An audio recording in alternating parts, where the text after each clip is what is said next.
she dumped me. 10 seconds later, her mother rang the bell.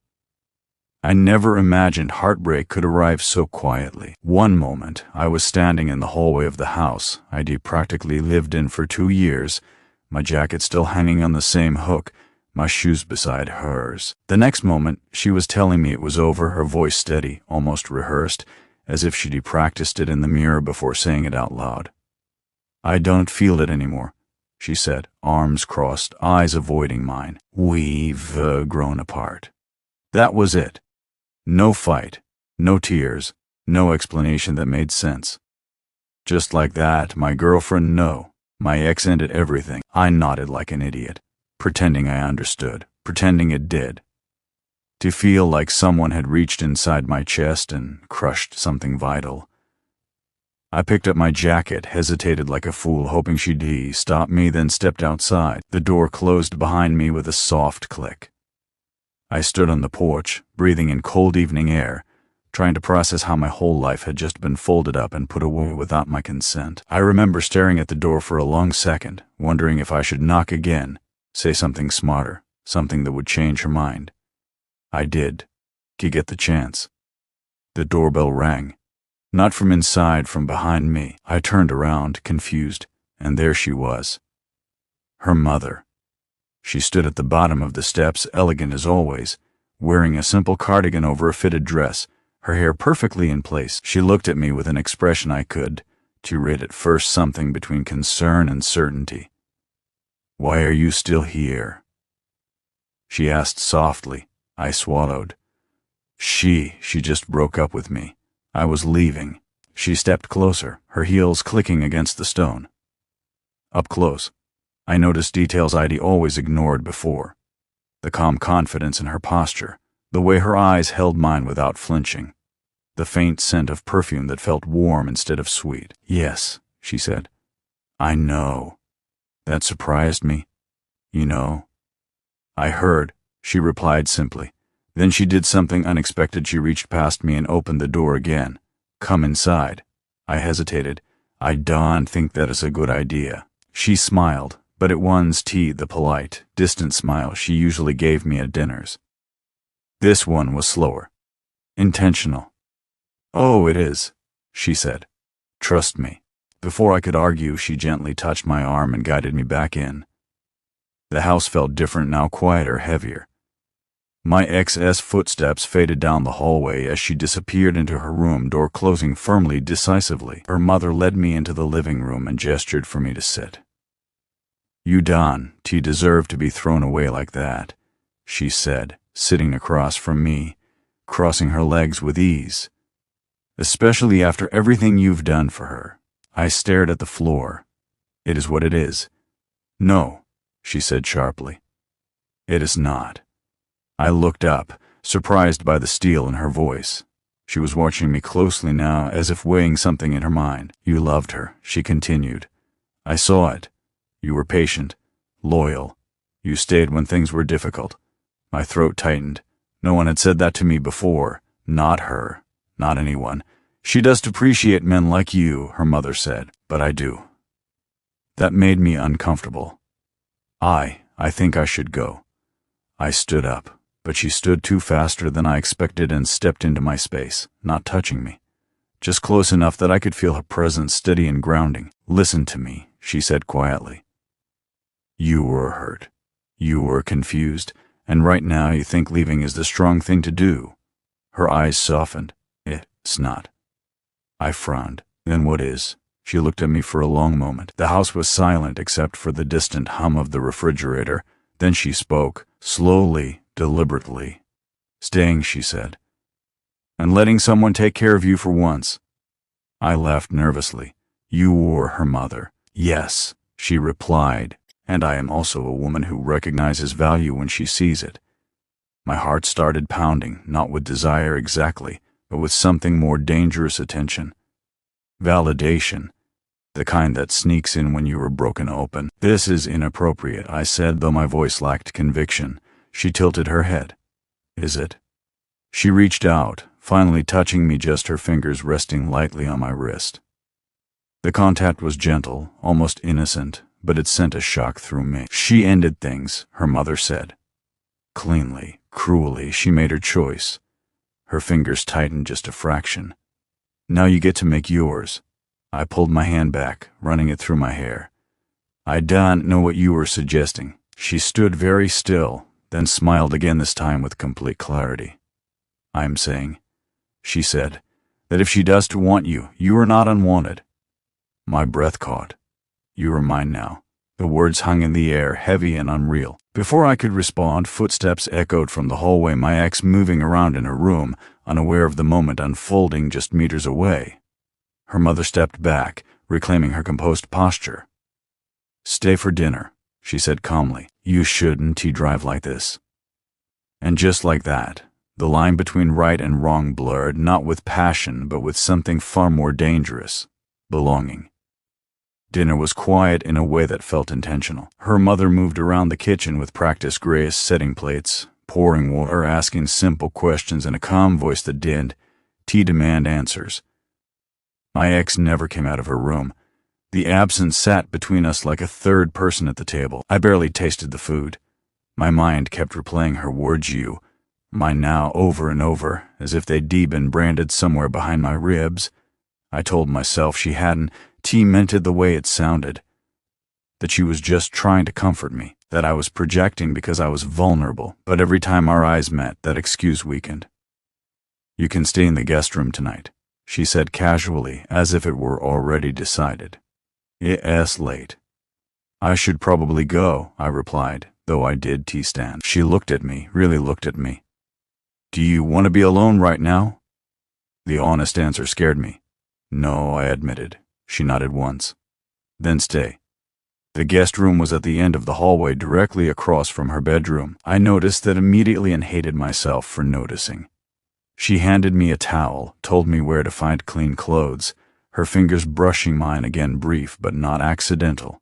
When I closed the guest room door, I leaned against it, exhaling slowly. My reflection in the mirror looked older somehow. Tired. Exposed. I showered, letting the hot water run longer than necessary, trying to wash off the day, the breakup, the confusion. But it did work. Every thought circled back to her mother, her voice, her eyes, the strange certainty with which she spoke. I changed and lay on the bed, staring at the ceiling, listening to the house settle. Minutes passed, maybe an hour. Then I heard soft footsteps. A knock. My heart jumped. I sat up. Yeah. The door opened slightly. She stood there, wrapped in a robe, hair looser now, less controlled, more real. Are you awake? She asked. Yes. She hesitated, then stepped inside, closing the door behind her.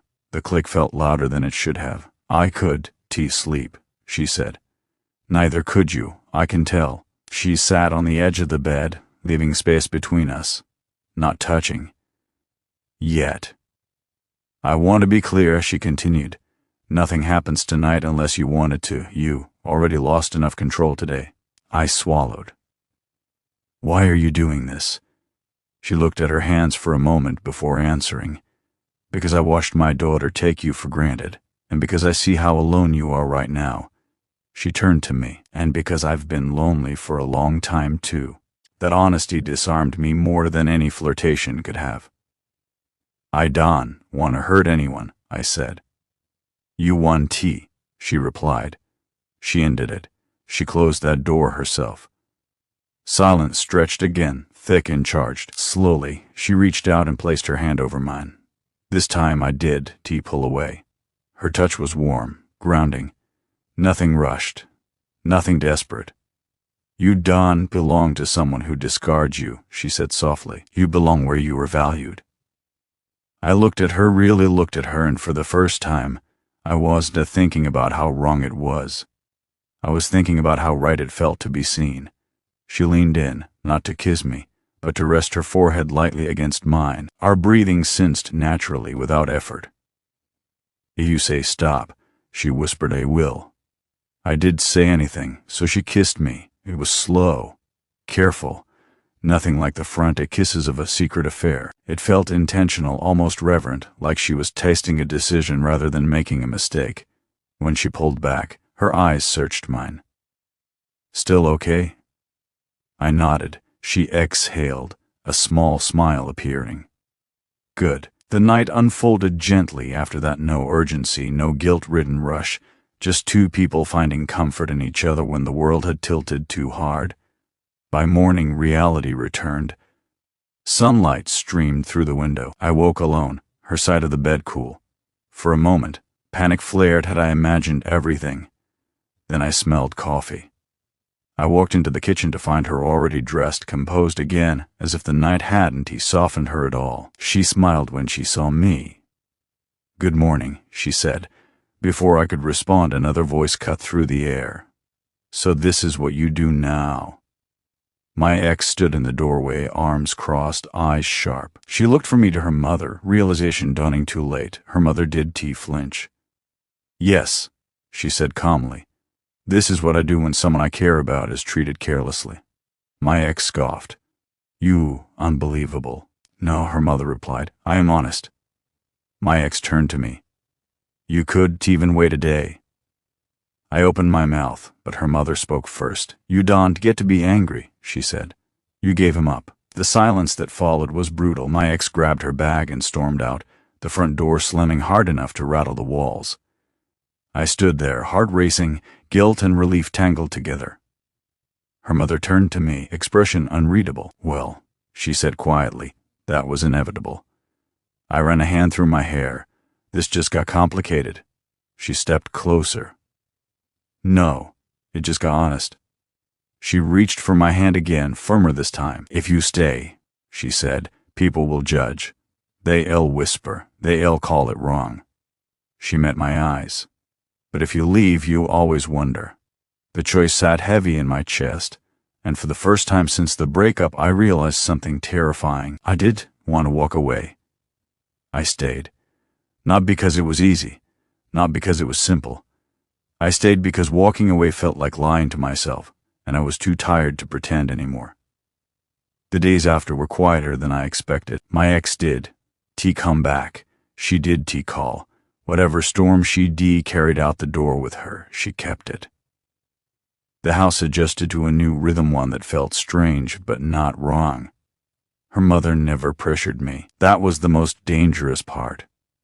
She did cling, did claim me in public, did repeat those words again. Instead, she gave me space, asked how I was sleeping, made coffee the way I liked it without being asked. She treated me like a choice, not a possession. And somehow that made me choose her more every day. We really talked. Late at night. About regret. About time slipping away. About loving people who don't know how to love back. She told me about her marriage, how it ended long before it officially did. How she learned to survive by being composed, by never needing too much. "You were different," she admitted one night. "You felt present, even when you were quiet." I told her how invisible I felt in the relationship that just ended. How I kept shrinking myself to avoid conflict, hoping that being easy would make me indispensable. She listened, never interrupted. One evening as we sat on the couch, her head resting lightly against my shoulder, she said, "Do you know why this scares people?" I shook my head. "Because it forces them to admit something," she said. "That age does, decide connection. Courage does." The judgment came anyway. Friends stopped calling. Whispers traveled faster than truth. I became a story people told with raised eyebrows and lowered voices. Some called me lost. Some called me opportunistic. Some called her desperate. None of them asked if we were happy. My ex finally confronted me weeks later. We met at a cafe in neutral ground. She looked different, harder maybe. Or maybe I was seeing clearly for the first time. "You really love her?" she asked flatly. I did answer immediately. Then I said, "I feel seen." She laughed bitterly. "You always wanted someone to save you." "No," I replied calmly. "I wanted someone to notice when I was drowning." That ended the conversation. When I told her mother about it, she did celebrate. She just nodded, eyes soft. "Closure isn't always loud," she said. Time passed. What we built once too dramatic. It once too reckless. It was slow mornings, shared glances, quiet understanding. It was choosing each other daily, knowing exactly how strange it looked from the outside. One night, months later, we stood in the same hallway where my life had first cracked open. I mentioned it without thinking. If she hadn't dumped me, I said, none of this would exist. Her mother turned to me, studying my face. Then she reached up and cupped my cheek gently. Some endings are invitations, she said. Most people are too afraid to accept them. I leaned into her touch. That was the moment I understood the truth. She did take me. She found me right after I'd been left behind. And I chose to stay, not because she rang the bell and claimed me, but because for the first time in my life, someone opened a door and said, "You belong here."